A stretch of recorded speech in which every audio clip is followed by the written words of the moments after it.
पहाड़ की बेटी थी, शांत नहीं सहनशील थी। पहाड़ की बेटी थी, शांत नहीं सहनशील थी। 18 सितंबर की वो रात आज भी सवाल है। लेकिन सवाल ये है, क्या अंकिता को पूरा इंसाफ मिला? पीछे एक वीआईपी व्यक्ति ही था।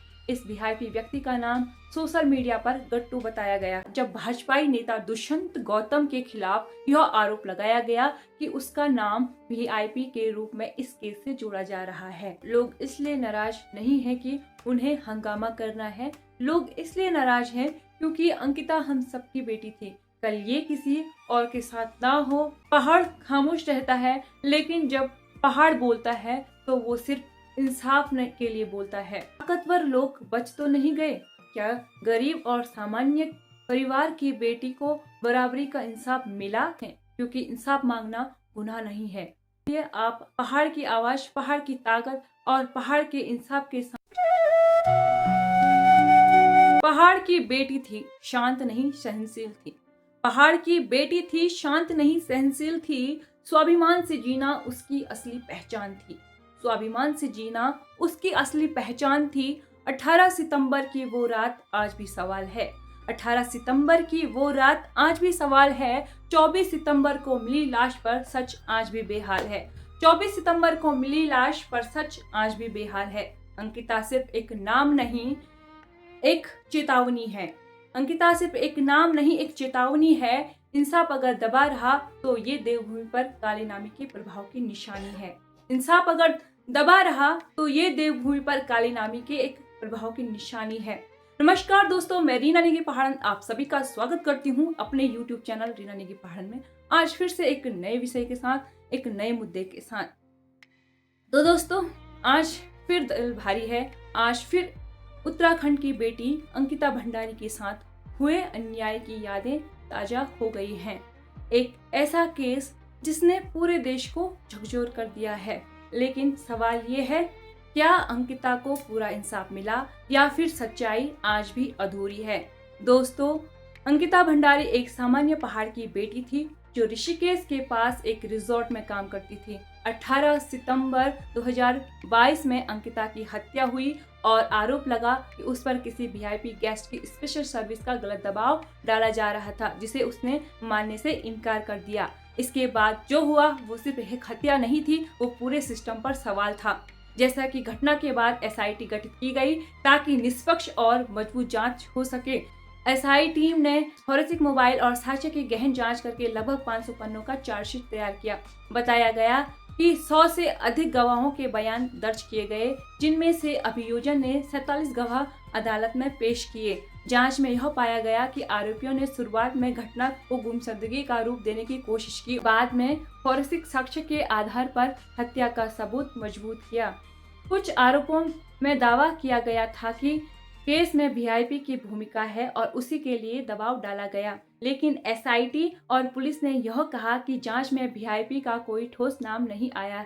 लेकिन इसे राजनीतिक और विपक्ष सीबीआई जांच की मांग पर हाई कोर्ट ने एसआईटी जांच को सही बताया। 30 मई 2025 को कोटद्वार के अतिरिक्त जिला न्यायालय ने तीनों मुख्य आरोपी पुलकित आर्य, सौरभ भास्कर और अंकित गुप्ता को आजीवन कारावास की सजा सुनाई।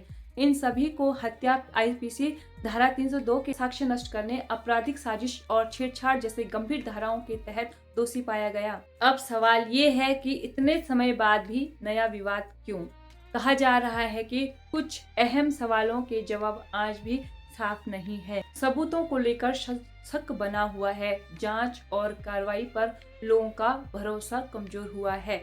लेकिन कई लोग मानते हैं कि पूरी सच्चाई जनता के सामने नहीं आई, और यही वजह है कि आज फिर सोशल मीडिया पर, सड़कों पर और पहाड़ के घर घर में अंकिता को लेकर गुस्सा है।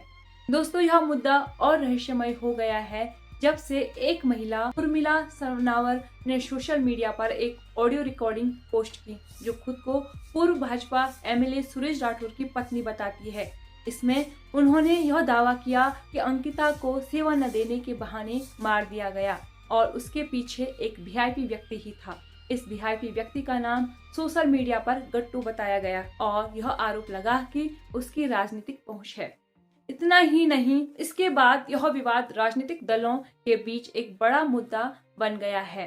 विपक्षी दलों खासकर कांग्रेस ने दावा किया कि इस केस को प्रभावशाली लोगों की रक्षा के लिए दबाया गया और सीबीआई जांच की मांग की। वहीं भाजपा नेताओं ने इन दावों को गलत व भ्रामक बताया और उन्होंने कानूनी कार्रवाई की शुरू भी की।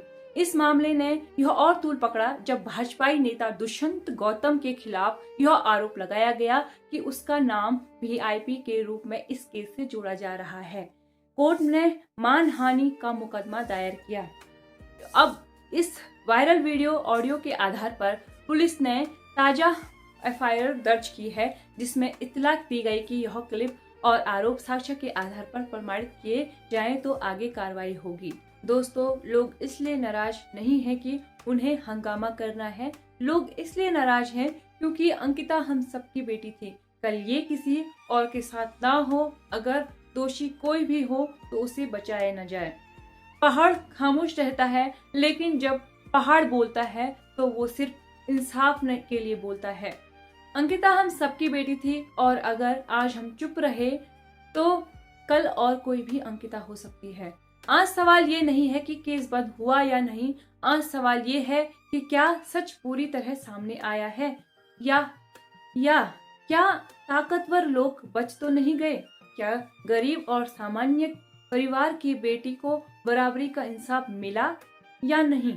अगर जवाब हाँ है तो सबूत दिखाइए, अगर जवाब नहीं है तो आवाज उठाना हमारा हक है। अंत में मैं यही कहना चाहूंगी दोस्तों कि ये वीडियो किसी राजनीतिक के लिए नहीं, बल्कि ये वीडियो अंकिता की सच्चाई के लिए है।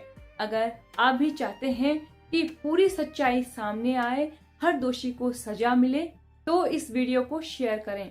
कमेंट में अपनी आवाज जरूर लिखें, क्योंकि इंसाफ मांगना गुनाह नहीं है। मैं रीना नेगी पहाड़न फिर आपसे मिलूंगी एक नई वीडियो के साथ, एक नए मुद्दे पर, एक नए विषय पर। तब तक के लिए आप पहाड़ की आवाज, पहाड़ की ताकत और पहाड़ के इंसाफ के साथ आप कमेंट बॉक्स में अपने विचार जरूर लिखें। तब तक के लिए नमस्कार। जय पहाड़, जय पहाड़ी।